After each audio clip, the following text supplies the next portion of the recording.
Oke, Bapak dan Ibu, terima kasih. Selamat datang pada Learning and Doing Community yang kedua. Jadi di dalam Learning and Community yang pertama, saya membahas buku The Power of Habit ya dari Charles Duhigg. Dan kita tahu bahwa eh, buku-buku bermutu yang akan dibahas di dalam forum ini ya sangat terbuka untuk semua orang. Jadi silakan saja bagi rekan-rekan yang ingin bergabung dengan komunitas ini, Anda bisa menghubungi saya di LinkedIn dengan nama Husin Wijaya, atau Anda bisa menghubungi saya di Instagram dengan nama account Husin W ya, Husin W. Dan terima kasih juga untuk rekan-rekan yang sudah hadir di tengah-tengah kami pada malam hari ini. Jadi memang tujuan sasaran daripada komunitas ini adalah good book for all. Saya ingin mengundang, mengajak, mendorong rekan-rekan untuk menyebarluaskan komunitas baca buku bermutu ini kepada rekan-rekan yang pada hari ini mungkin sedang sibuk-sibuknya, sedang banyak pekerjaan, tetapi membutuhkan banyak inspirasi dari buku-buku bermutu. Jadi saya berharap dengan adanya komunitas ini kita dapat sama-sama belajar membedah buku bagus yang tentunya bermanfaat untuk kita semua. Perkenalkan, nama saya Husin Wijaya, saya managing partner dari Warhol Interaktif, sebuah digital marketing agency yang bertanggung jawab untuk membesarkan merek perusahaan di dunia digital. Rekan-rekan sekalian, ini buku yang saya dapat ya adalah buku yang istimewa sekali. Jadi Sanjay Khosla adalah mantan presiden directors daripada Kraft Global yang sangat berjasa membuat Oreo dan beberapa produk-produk unggulan daripada Kraft menjadi produk kelas dunia yang selama ini yang pada waktu itu dianggap sebagai hanya kelas Amerika begitu ya. Jadi dia berhasil membuat merek-merek Kraft yang tadinya jago kandang sekarang menjadi jago dunia. Dan Mohanbir Sawhney, Profesor Mohanbir Sawhney adalah profesor dari Kellogg School of Business. Saya pernah ketemu dengan dia 2 kali di Jakarta karena waktu itu ada perusahaan yang mengundang, dan saya melihat bahwa beliau sangat pintar sekali, jago sekali di digital. Jadi saya juga belajar sama beliau. Jadi rekan sekalian, buku ini dimulai dengan satu background yang berkaitan dengan sebuah cerita, gitu ya. Jadi ceritanya begini.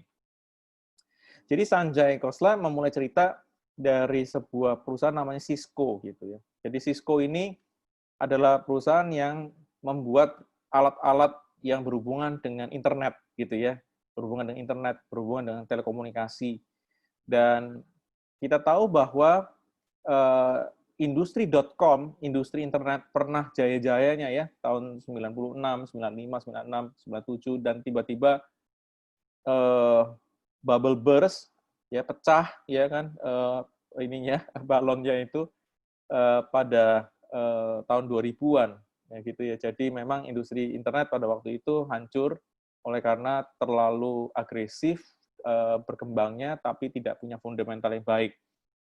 Jadi satu ketika kemudian di dalam situasi yang genting itu akhirnya Cisco kemudian mendapatkan seorang presiden direktur yang bagus sekali, ya John Chambers, dan ini akan menjadi CEO Cisco yang cukup lama sekali, gitu ya. Jadi di bawah kepemimpinan daripada John Chambers, ya Cisco kemudian bergerak maju. Nah, pada tahun 2007, gitu ya, Cisco ini mendapatkan tekanan yang luar biasa, yaitu tekanan daripada investor untuk menaikkan revenue, ya, jadi menaikkan omset ini. Kenapa? Karena memang pada waktu itu persaingan luar biasa sekali.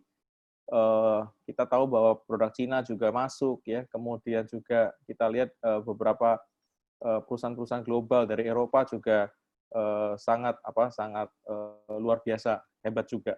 Sehingga akhirnya ketika menghadapi situasi yang menekan ini, akhirnya Chambers dan tim dia mulai berpikir untuk meningkatkan ekspansi, gitu ya. Nah, jadi ini sebenarnya logik yang sebenarnya normal di tengah-tengah situasi kondisi di mana kita terhimpit ya. Biasanya kondisi terhimpit itu terjadi kalau misalnya produk-produk Pareto kita, ya produk-produk yang kita sebut dengan produk-produk laku, itu juga mendapatkan tantangan tekanan daripada kompetitor, yaitu substitusi sebenarnya. Jadi ketika terjadi banyaknya substitusi dengan harga murah, dengan values yang lebih tinggi daripada produk Cisco pada waktu itu, akhirnya menyebabkan tekanan terhadap penjualan. Sehingga sebagai seorang manajer atau sebagai seorang pemimpin perusahaan, sangat wajar kalau kemudian kita secara logis itu kemudian kita ekspansi. Nah, pada waktu itu, 2007 itu, memang teknologi lagi benar-benar eksplosif. Ya, jadi benar-benar penemuan, inovasi, segala macam itu sangat eksplosif. Dan juga kesejahteraan masyarakat itu juga cukup meningkat, gitu ya, meningkat. Sehingga konsumsi terhadap produk-produk teknologi itu juga menjadi banyak sekali. Sehingga pada waktu itu ya, kemudian Chambers dan teman-temannya ini kemudian mulai merancang banyak sekali produk-produk ya untuk ekspansi. Tahun 2010 ketika ada annual gathering gitu atau annual conference gitu ya, John Chambers ini kemudian memperkenalkan gitu ya 400 produk baru.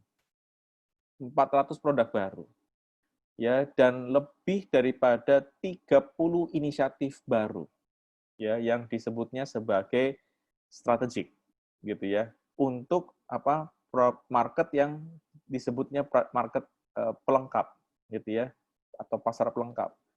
Sehingga ini sebenarnya kalau kita lihat di dalam satu teori ya, teori tentang brand sebenarnya atau product management, sebenarnya ini masih di dalam kompetensi inti ya Cisco, yaitu teknologi.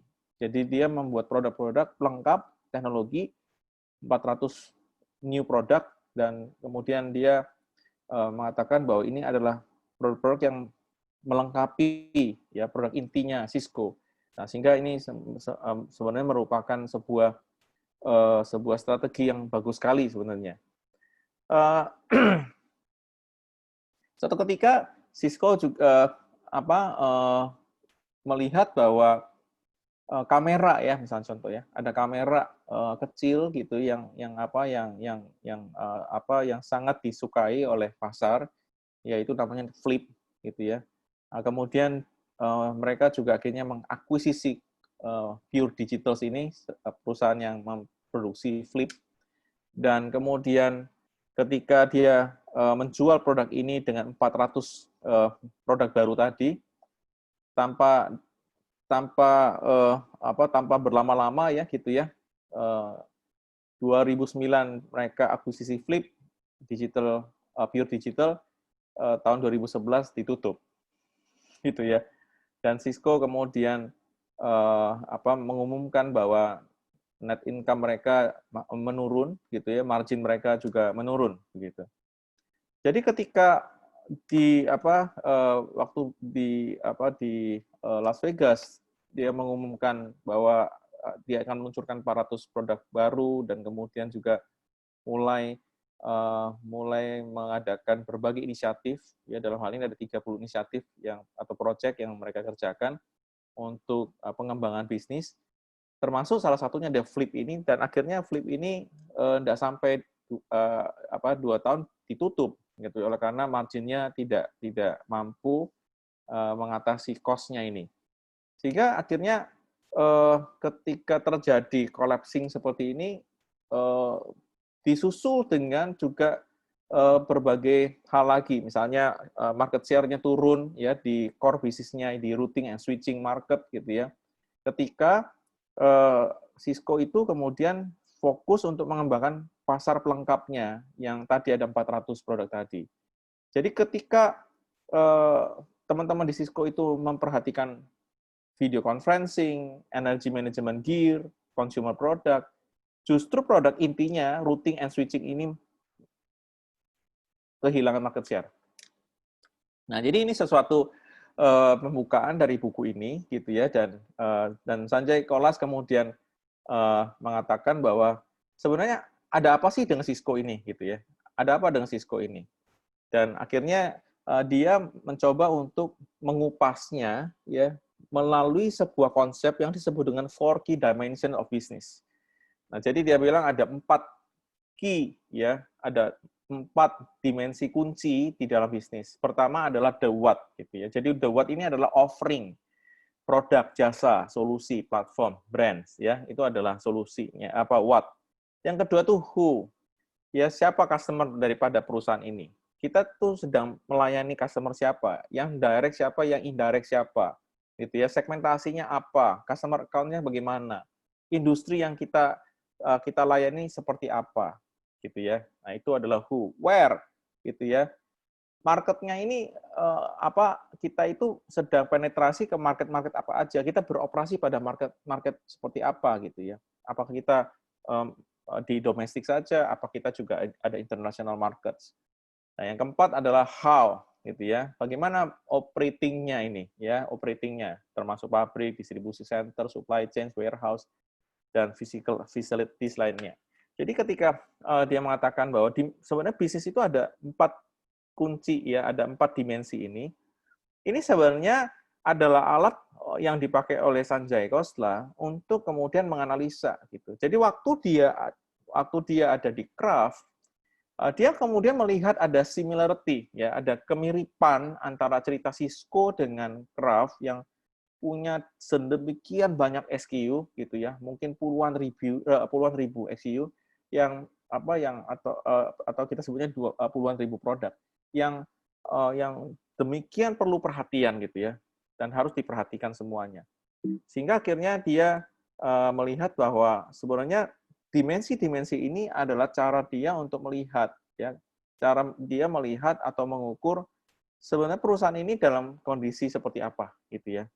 Nah, jadi di buku ini dia mengatakan bahwa pertama ketika dia menganalisa tentang the what ya kan offering, jadi dia mengatakan bahwa sebenarnya offering itu ada kompleksitinya, ya ada kerumitannya di dalam produk itu.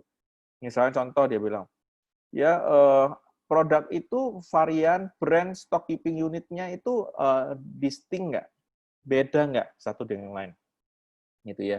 Kemudian kalau kemudian kita bilang masuk ke dalam pasar, kita tuh masuk pasar B2B kah, B2C kah, atau dua-duanya, atau B2G juga misalnya, business to government, gitu ya.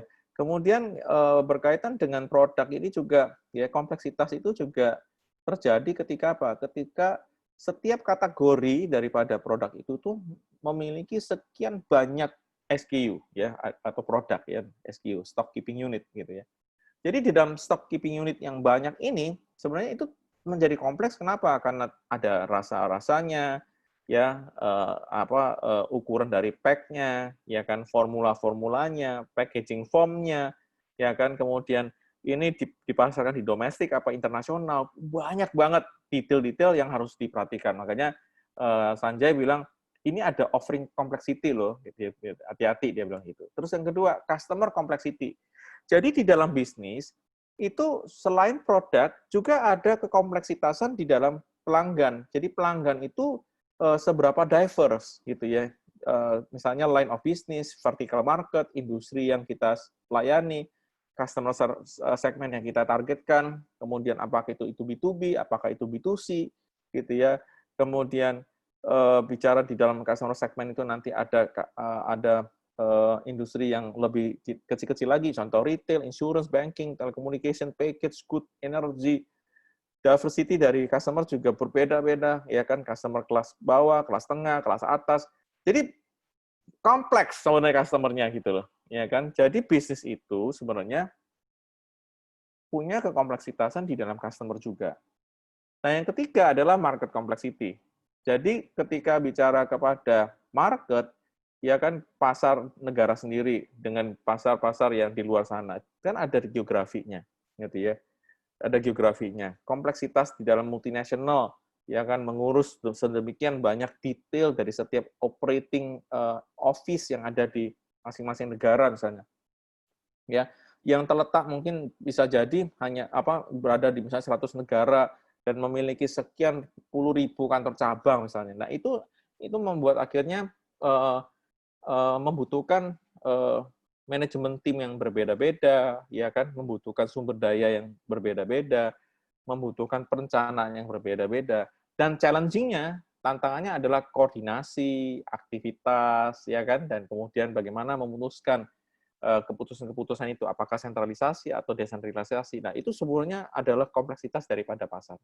Yang terakhir itu adalah kompleksitas di dalam operations, gitu ya. Jadi kebayang ya, gitu ya, kalau Anda di Indonesia ada sekian puluh cabang, sekian banyak retail store, ya kan, sekian banyak titik POS, itu supply chain-nya, ya kan, manufacturing facilities-nya, gudangnya, ya kan, distribution channel, partnership, ya kan, kemudian berbagai teknologi IT misalnya.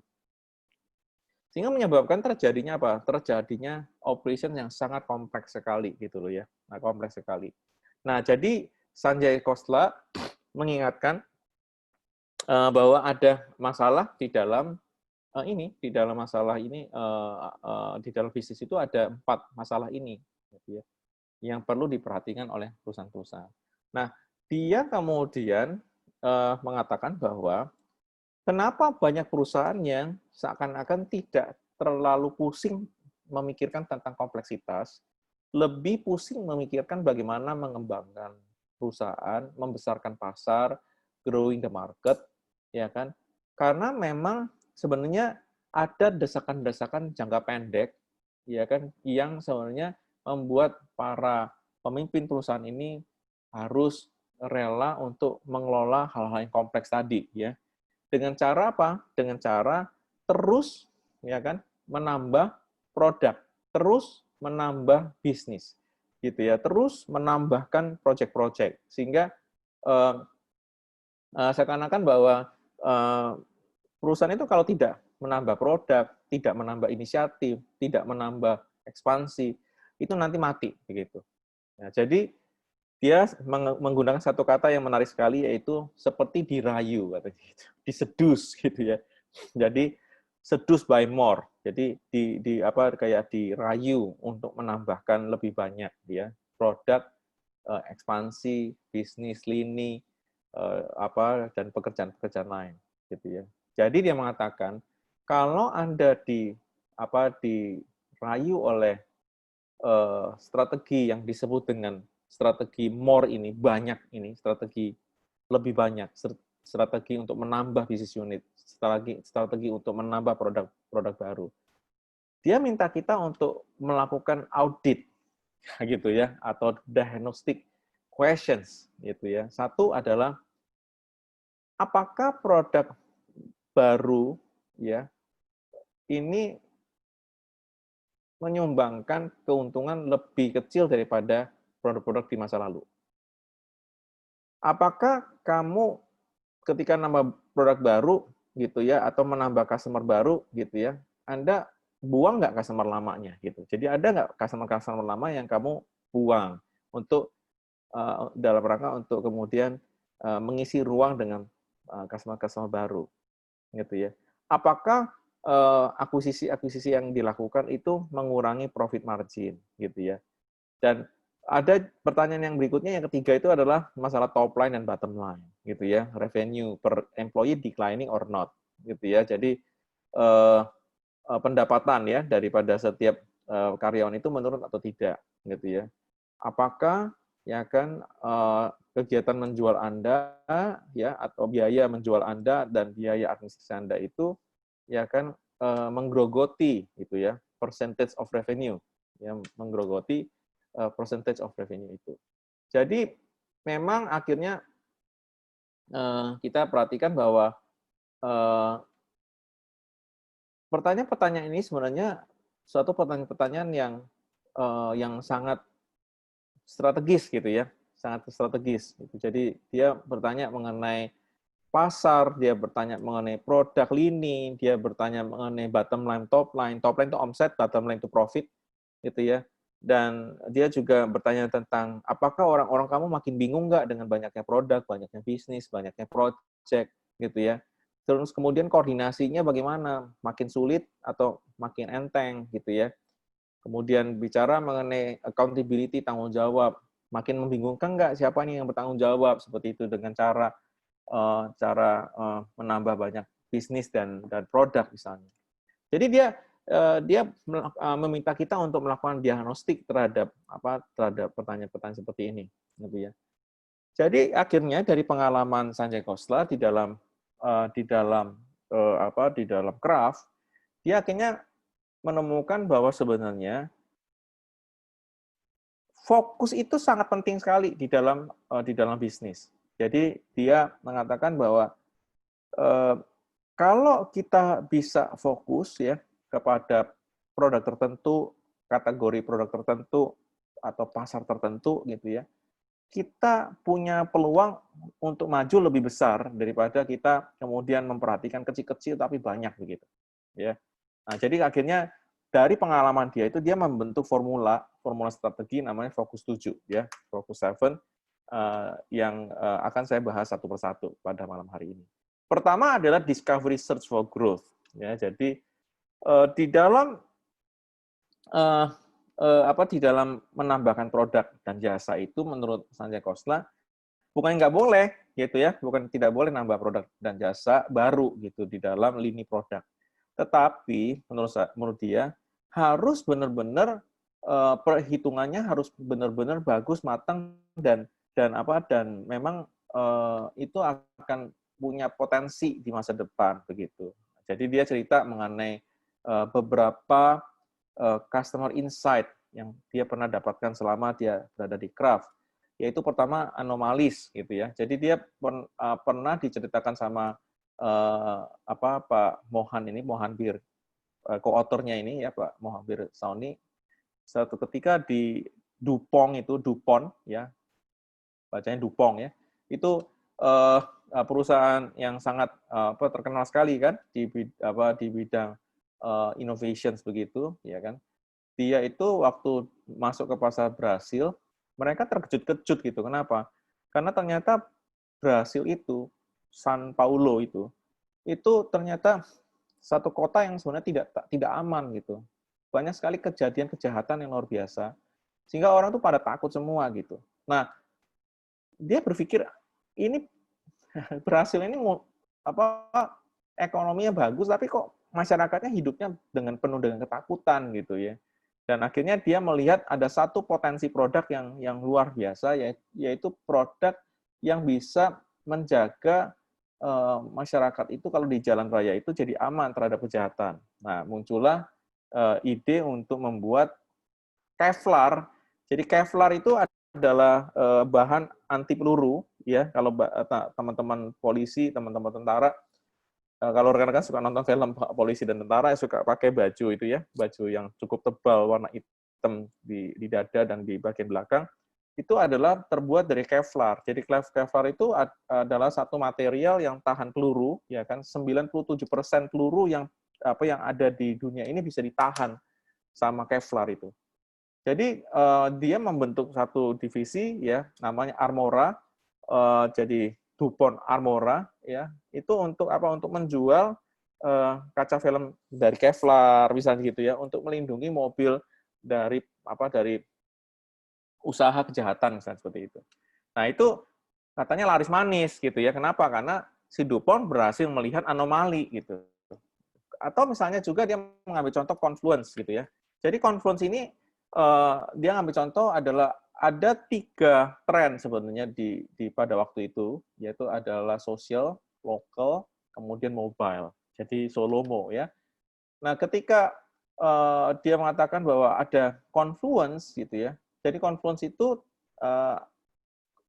dari kata combining influence. Jadi ada Solomo tadi ya, sosial, lokal dan mobile. Jadi kalau sosial ketemu lokal itu bisa jadi Groupon katanya gitu ya. Itulah asal mula Groupon. Sosial ketemu mobile video nanti jadi Snapchat gitu. Jadi kalau lokal ketemu mobile itu menjadi Foursquare misalnya. Jadi dia mengambil contoh itu adalah kalau ingin membuat satu produk baru atau mencari opportunity, carilah dari kombinasi-kombinasi tren yang ada gitu ya. Jadi dia mengambil contoh seperti itu.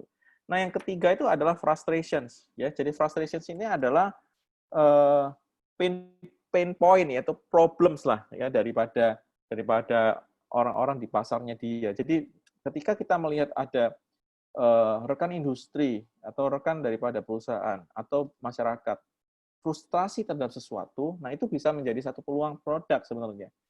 Nah, jadi di dalam hal ini uh, dia mengambil contoh itu adalah gini. Di masyarakat itu pada waktu Sanjay Khosla menulis itu banyak sekali pria-pria yang ingin membelikan cincin berlian kepada calon istrinya atau pacarnya segala macam itu kesulitan untuk membeli produk berlian yang harganya itu pantas gitu. Ya kan? Karena selama ini kan kita tahu bahwa kesan berlian itu kan mahal ya. Tetapi sebenarnya banyak jenis berlian kan sebenarnya ya.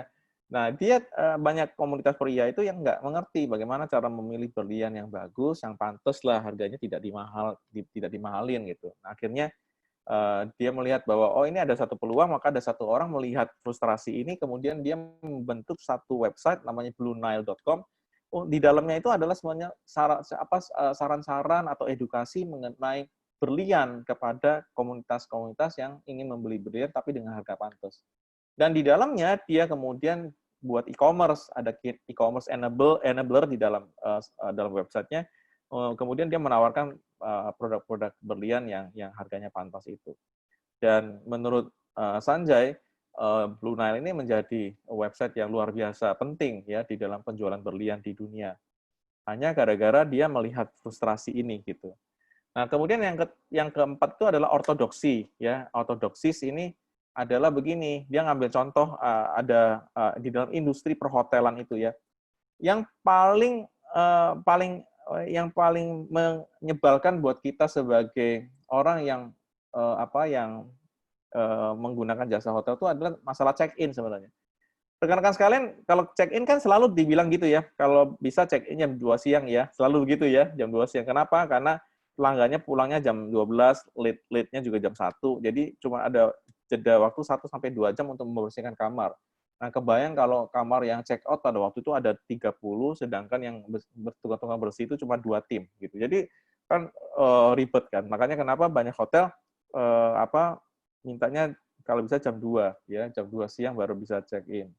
Dan uh, dan yang alasan kedua adalah gini, kenapa nggak bisa lebih pagi check-in-nya? Karena ketika dia lagi membersihkan itu, kamar itu berisik sekali jadinya gitu. Kenapa? Karena itu kan vacuum cleaner lah, apa segala macam. So, very, very messy gitu. Ya, suaranya bising lah segala macam. Nah, jadi ketika saat ada satu grup hotel melihat masalah ini, mereka akhirnya sadar bahwa ini bisa menjadi satu tawaran layanan yang menyenangkan buat penyewa hotel atau penyewa kamar hotel ini. Akhirnya dia buat apa? Dia buat semua kamar itu soundproof gitu ya. Jadi semua kamar itu dibuat kedap bunyi gitu. Sehingga menyebabkan akhirnya ketika customer itu mau check-in, misalnya jam 12 dia check-in, dia bisa check-in tanpa mendengar suara bising sana-sini, misalnya begitu. Jadi ini satu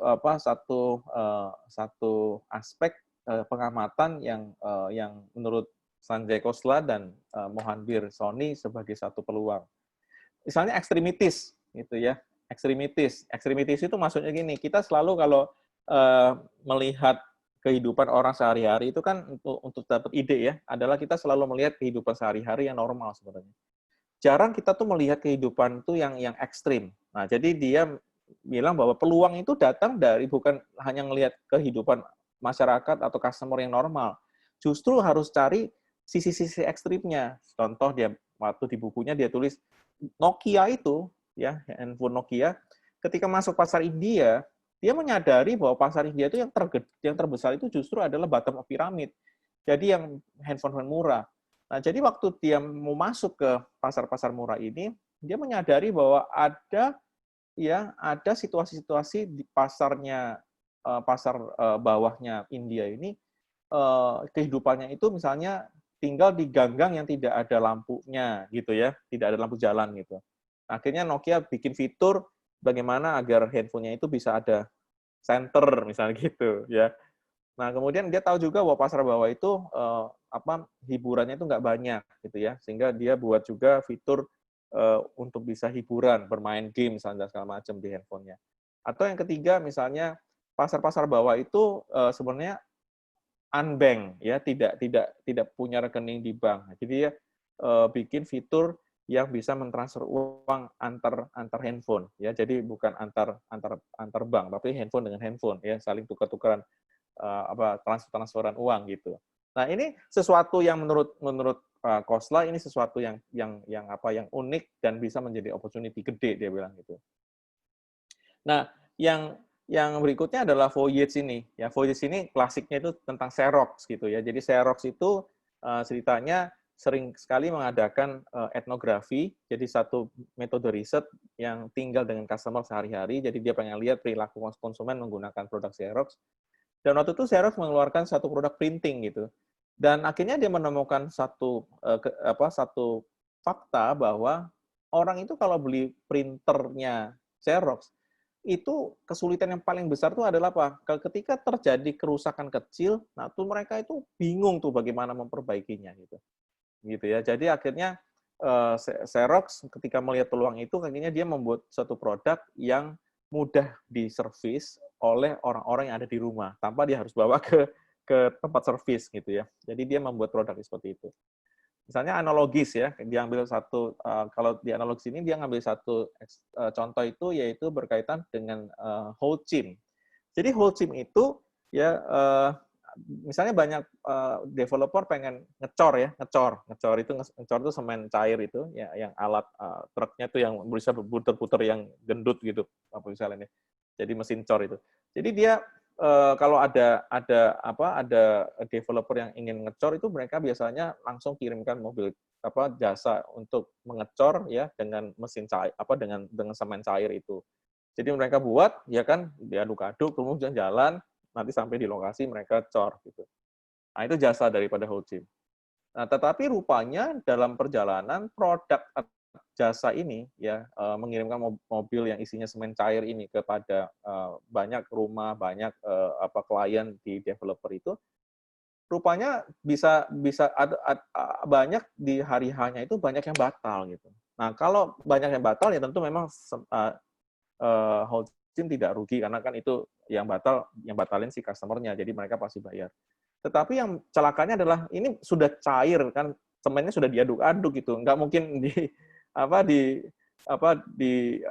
dibawa pulang ke pabrik HoldChim terus kemudian didiemin aja. Itu kan nanti keras dan segala macam. Jadi sudah nggak bisa diapa-apain lagi. Nah, ini sekarang masalahnya ini mau jadi sampah atau ini mau jadi another duit gitu.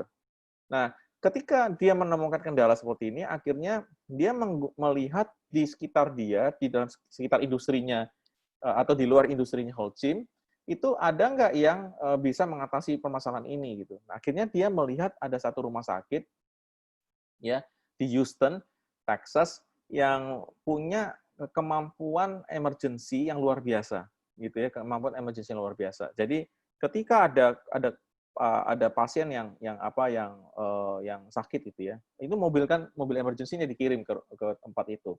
Nah, jadi begitu sampai di tempat itu dia berhasil kemudian mengatasi pasien itu, tiba-tiba ada calling lagi. Nah, dia bisa pergi lagi. Nah, dia kemudian melihat ternyata mobil-mobil ini dilengkapi dengan GPS tracker, ya kan, GPS tracking. Sehingga dia bisa si operator yang di rumah sakitnya bisa langsung bilang, kamu ke sini ya, kamu ke situ ya dengan cepatnya. Kenapa? Karena dia tahu posisi daripada masing-masing mobilnya ada di mana dan panggilan-panggilan emergency di sekitar dia itu ada di mana. Jadi dia bisa mengatur rutenya journey daripada emergency car ini. Nah, dari sana akhirnya dia melihat wah ini analogi yang baik sekali dan akhirnya dia pasang GPS tracker di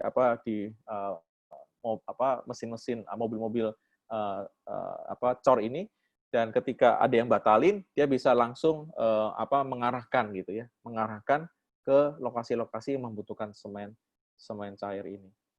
Nah, jadi ini adalah insight daripada Khosla ketika dia membuat ini. Jadi dia kemudian memberikan 5 tips ini untuk search for growth atau tahap 1 yaitu discovery.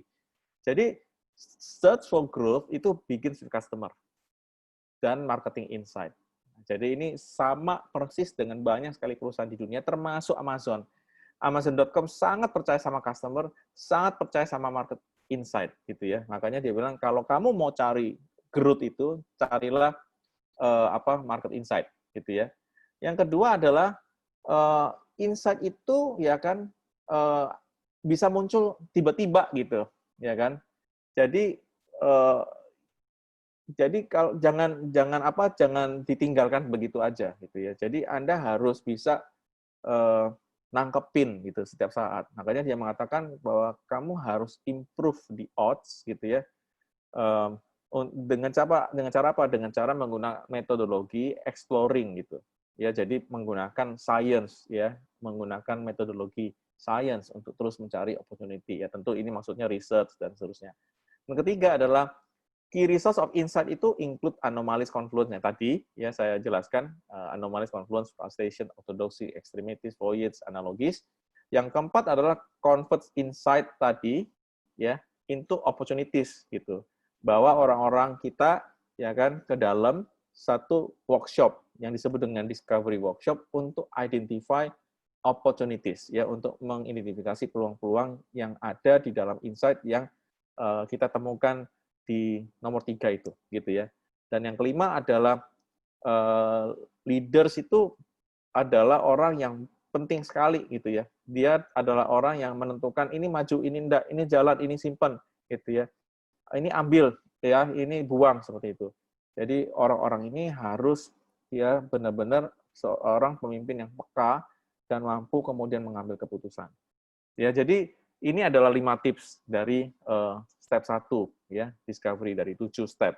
Nah, jadi ketika dia melakukan analisa-analisa produk growth ini ya, bicara mengenai growth ini, bicara pertumbuhan, dia juga kemudian memperkenalkan 3M formula untuk analisa gitu ya. Jadi misalnya di dalam hal ini dia ambil contoh di dalam bukunya itu tentang coklat gitu ya. Jadi yang pertama adalah momentum gitu ya. Kraft itu dia bilang punya beberapa bisnis ya di Eropa gitu ya, dan punya merek-merek yang sangat baik sekali namanya Milka ya kan, di Brazil namanya Lacta gitu. Itu adalah biskuit yang kemudian berada di dalam kategori yang penting gitu. Disebutnya priority category gitu ya. Tapi negatifnya adalah ya masa lalu dari produk ini tuh sebenarnya berliku-liku gitu ya kan. Kenapa? Karena coklat ya itu sebenarnya makin lama makin absen ya, makin lama makin hilang di negara-negara maju gitu. Kenapa? Karena dianggap coklat itu tidak sehat gitu ya. Coklat tidak sehat ya. Nah, jadi negara-negara maju itu mulai katanya ada beberapa yang absen ya. Tentu tidak semua negara ya, tidak semua negara maju kemudian tidak suka coklat. Tetapi ada tendensi lah bahwa coklat itu dianggap tidak health, tidak wellness gitu ya. Itu coklat itu lebih ke indulgence gitu. Nah, sedangkan Kraft di dalam misi visinya mengatakan bahwa dia menyediakan produk-produk yang sehat sebenarnya. Jadi ini sebenarnya bertentangan dengan apa yang dia percayai begitu. Nah, ini barrier ya, barrier-nya itu adalah di dalam konteks mindset itu, dan kedua adalah kalau dilihat dari sisi pasar, barriers-nya itu rendah sekali. Kenapa? Karena semua perusahaan di dunia bisa masuk ke industri coklat, karena coklat itu paling gampang sekali masuknya ya. Jadi tidak ada tidak ada batasan yang ketat untuk masuk ke industri coklat. Jadi siapapun bisa masuk. Itu momentum. Yang kedua itu margin. Ada margin yang bagus nggak di situ? Gitu ya. Ada margin yang bisa diimprove nggak di situ? Apakah menggunakan strategi portfolio ya, yang disebut dengan portfolio simplifikasi ya. Jadi menyusupkan portfolio yang tadinya besar, lebar, dikecilin untuk membuat margin lebih tinggi, atau inovasi barangkali di dalam misalnya supply chain, ya, di dalam produk, atau misalnya cost reductions. Yang ketiga adalah materiality, ini omset namanya ya, jadi omset. Jadi ini omsetnya bisa growth atau tidak gitu. Nah, ini kalau kita lihat dari cara Khosla kemudian menganalisa dengan 3M, dia kelihatannya sangat percaya sekali dengan dengan kecepatan, ya kan? Dia sangat percaya sekali bahwa produk itu harus ada margin dan harus harus memberikan kontribusi ya kepada omset perusahaan. Nah, jadi 3 aspek ini adalah alat yang dipakai oleh Kraft pada waktu itu untuk melihat apakah produk itu bagus apa enggak, perlu dipertahankan atau enggak, ya kan, mau dibuang apa enggak, dan seterusnya. Gitu ya. Nah, kemudian step kedua adalah strategi, ya, pick your bets gitu ya. Jadi menurut Sanjay Khosla, strategi ini penting sekali karena kenapa? Karena ada beberapa peluang yang tadi dia bilang ya tidak bisa kita tunggu-tunggu gitu ya. Jadi dia akan muncul seketika begitu aja. Jadi dia harus ambil segera lihat opportunity itu landscape-nya bagaimana, 4C, competitor customer change itu ya, dilihat semua. Kemudian setelah itu menggunakan 8 kriteria di dalam di dalam analisa peluang ya, yaitu offering, brand, customer, partners, channel, market, monetization, and processes. Jadi ada 8 key lenses dia bilang gitu ya. Jadi nomor 2 ini adalah 8 alat untuk menganalisa ya peluang gitu ya. Mulai dari offering itu apa yang kita tawarkan, produknya apa, brands-nya apa, customer-nya siapa, partner-nya siapa, channel-nya di mana aja, market-nya itu dalam dan luar negeri, kemudian bagaimana cara jualannya, kemudian proses-proses dari produksi sampai masuk ke toko retail itu seperti apa, gitu ya. Nah, yang ketiga adalah memilih beberapa lenses. Jadi ini ada 8 ya, disuruh milih beberapa lenses yang bisa menyatakan bahwa produk itu atau peluang itu paling berpeluang. Itu untuk apa? Untuk bisa difokuskan. Dan yang keempat adalah peluang itu ya kan kalau di highlight ya melalui kacamata lensa-lensa tadi ya kan harus dievaluasi ya dengan menggunakan 3 kriteria tersebut. Jadi balik-balik dia bilang setelah menggunakan 8 lensa ini tetap harus lihat 3M-nya juga, ya kan 3M-nya juga. Nah, baru yang kelima ketika Anda memilih strategi bets. Kenapa disebut strategi bets? Karena memang strategi apapun di dunia itu tidak menjamin berhasil, tidak menjamin sukses, ya kan? Jadi ini benar-benar seperti kayak judi gitu, bets gitu ya. Nah, jadi dia mengatakan bahwa in picking your strategy bets, don't expect to come out with the perfect strategy. Jadi jangan berharap bahwa itu akan menjadi strategi yang paling unggul begitu ya. Jadi dia mengatakan yang paling penting adalah kita bergerak dengan tepat, bergerak dengan cepat gitu ya, dan segera melakukannya atau segera mengeksekusinya. Nah, jadi ini gaya entrepreneur banget nih, ya kan, gaya wirausaha, yaitu apa? Kalau bisa cepat, tetapi juga harus melihat secara akal sehat momentum, margin, dan omsetnya kayak apa, gitu ya. Nah, yang ketiga itu adalah berkaitan dengan orang-orang, tim di dalam organisasi, gitu ya. Jadi dia mengatakan bahwa ketika kita sudah dapat peluang, kita tahu produknya apa, kita tahu brandnya apa, channelnya seperti apa, dan seterusnya, tetapi orangnya nggak bagus juga sama aja, dia bilang gitu. Jadi kita harus fokus juga kepada developing orang-orang yang bagus, gitu ya. Jadi makanya dia sebutnya rouse. Rouse itu dari kata arouse, ya kan, merangsang gitu, atau kemudian ini bisa dikatakan sebagai mendorong sebenarnya. Jadi business leaders may define strategy, but it needs to be implemented by people, gitu ya. Jadi business leader bisa bikin strategi apapun, tetapi kalau nggak ada yang implementasi ya jelek juga. Jadi harus ada yang implementasi. Nah, to convert strategy into actions, kita harus create a rallying cry, a hook that articulate the strategy and align people behind it. Jadi maksudnya dibikin satu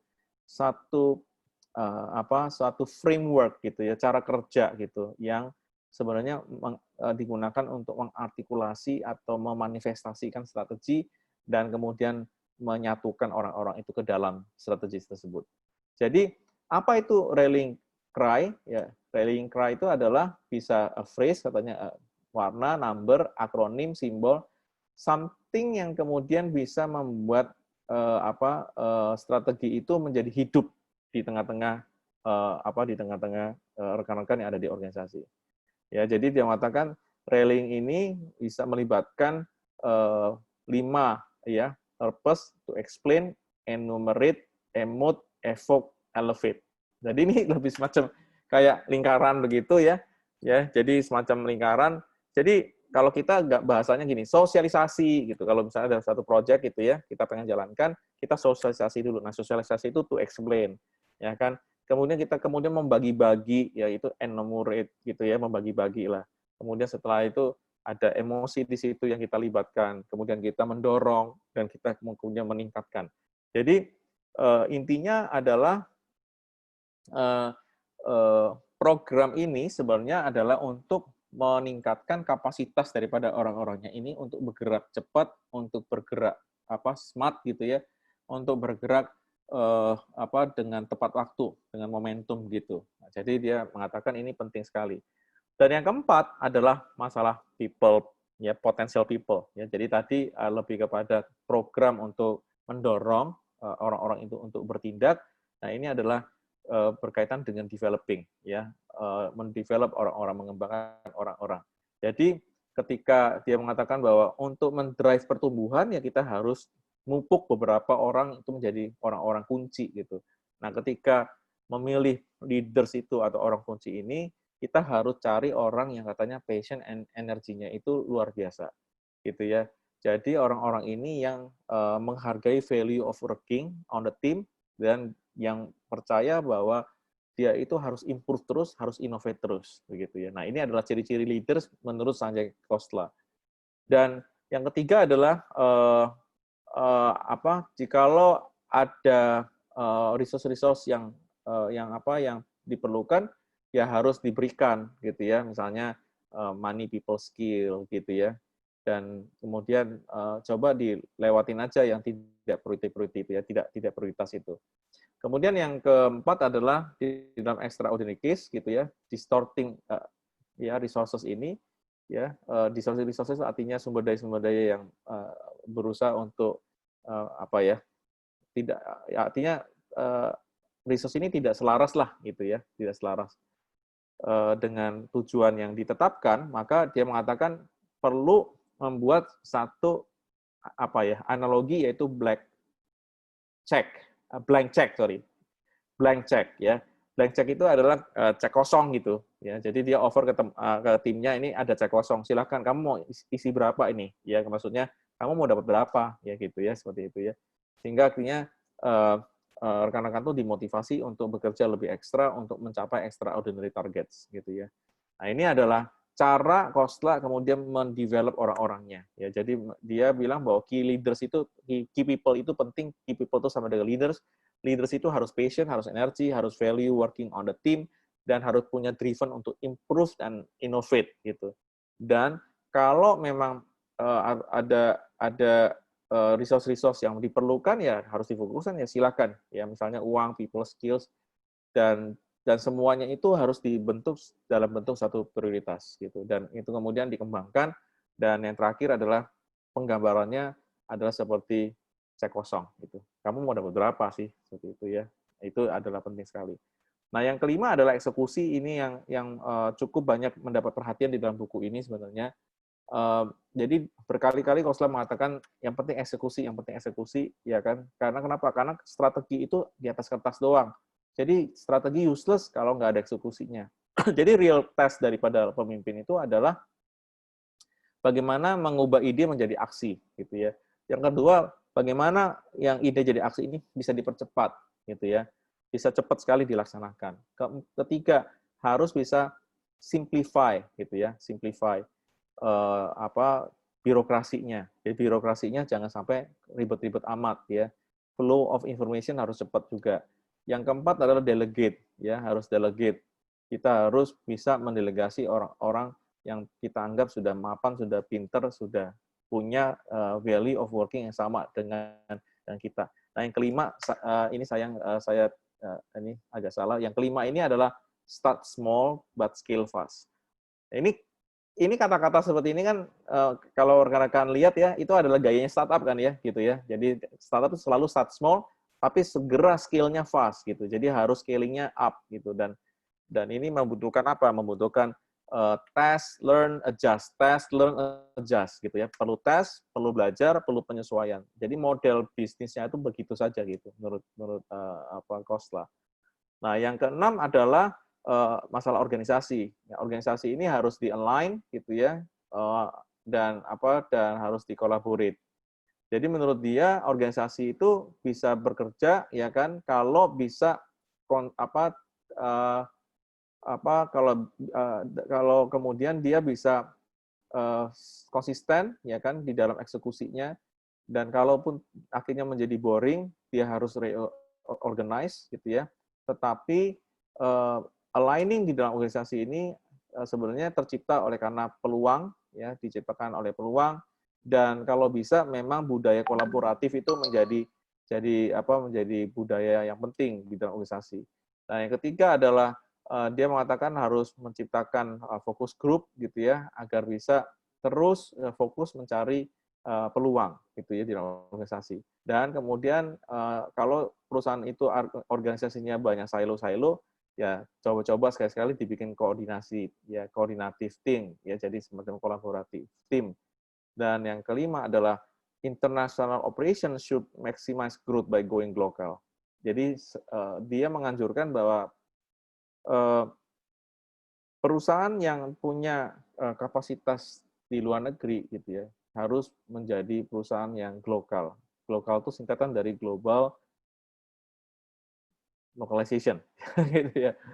Globalization tapi lokal gitulah gitu ya. Jadi dari lokal terus kemudian dari global terus kemudian dibuat jadi lebih lokal, lokal mindset begitu. Nah ini sesuatu yang menarik sekali dari Khosla. Dan yang ketujuh yang terakhir adalah ya diukur, dievaluasi. Jadi setiap numbers ya, quantity-nya, inform-nya, speak-nya segala macam itu semuanya harus dikonstruk ya, harus dibuat jadi satu cerita yang benar-benar inspire dan speak to the heart gitu dia mengatakan. Dan kedua adalah metrik harus grounded atau melekat kepada strategi goals gitu ya. Jadi kalau mau menilai ya jangan nilai di luar daripada metrik-metrik yang sebenarnya mendukung strategi goals itu ya. Jadi metrik-metrik yang tidak mendukung strategi goals yang nggak perlu diukur.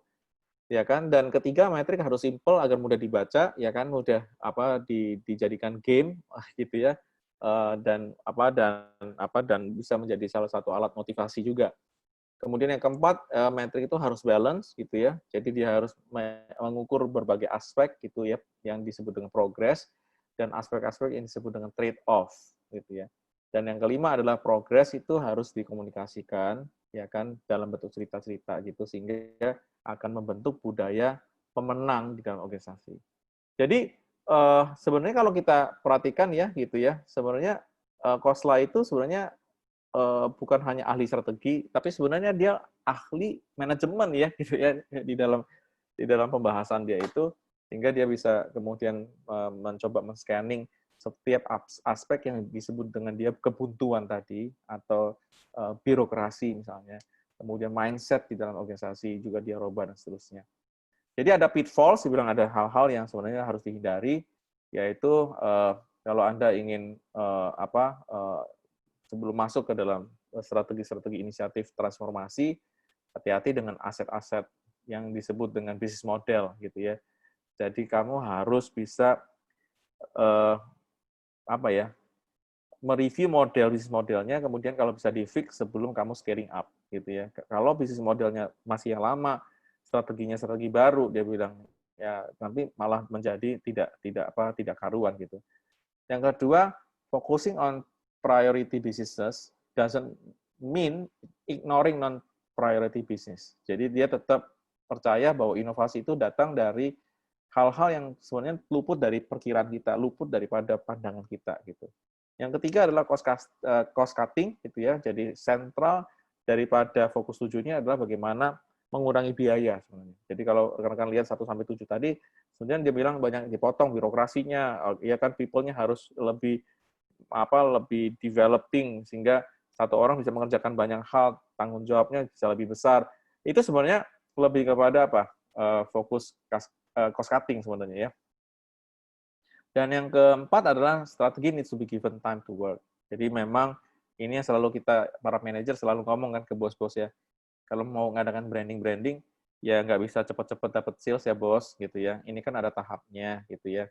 Jadi jangan tergiur untuk melompat-lompat langsung kepada next big thing. gitu ya. Karena apa? Karena strategi itu perlu waktu untuk berjalan ya. Dan yang kelima adalah kalau Anda menemukan masalah di dalam perjalanan ya 7 fokus ini, gitu ya, jangan panik, dia bilang. Lihatlah langsung kepada aspek yang lebih besar. Lihat kepada tujuan umbrella-nya Anda ini. Dan di situ seorang pemimpin bisa kemudian melihat kekurangan dan kelebihan dan halangan atau barrier daripada perjalanan menggunakan strategi fokus 7 ini gitu. Ya, kurang lebih gitu saran dari dia. Jadi terakhir Sanjay Khosla kemudian bilang gini, ada virtuous cycle dia bilang. Jadi ada lingkaran kebaikan yang harus dimiliki oleh perusahaan-perusahaan di dunia untuk menjadi fewer, bigger, dan bolder. Satu adalah fokus where you can win. Dia bilang, dulu Kraft banyak sekali inisiatif, di-cut sama dia, jadi cuma 5, 10, 10, 5 kategori, 10 produk unggulan, 10 market unggulan. Gitu ya, jadi dia fokus gitu. Yang kedua harus reduce cost. Jadi harus simplify everything. Jangan jangan sengaja dibuat besar gitu organisasinya. Ya, harus bisa efisien dan simplified. Yang ketiga adalah improve gross margin. Ya, bagaimanapun juga productivity sama profit ini selalu berhubungan. Gitu. Jadi dia bilang tingkatkan productivity, ya kan, tingkatkan daripada strategi selling mix-nya sehingga kemudian gross margin akan meningkat. Yang keempat adalah grow revenue gitu ya through innovations. Jadi dia minta kita terus mencari inovasi, bahkan di dalam strategi organisasi tadi dia minta ada satu fokus grup yang khusus kemudian untuk memantau opportunity ya menggunakan apa tadi 8 atau berapa itu tadi ya idea to grow tadi.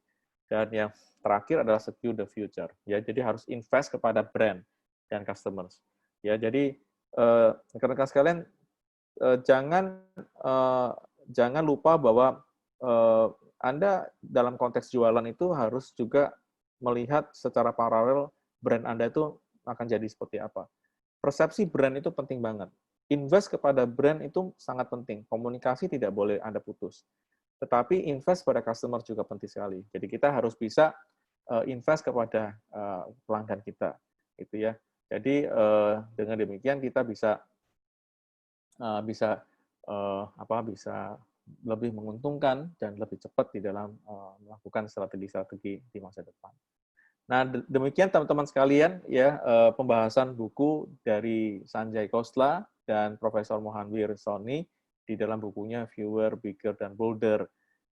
Dan buku ini buku yang sangat bagus sekali dan mudah-mudahan rekan-rekan nanti di bulan berikutnya kita bertemu lagi dalam bedah buku yang berikutnya ya. Jadi setiap bulan LDC Learning and Doing Community akan ada pertemuan seperti ini dan mudah-mudahan kita bisa bertemu pada lain waktu ya. Terima kasih. Oke rekan-rekan sekalian.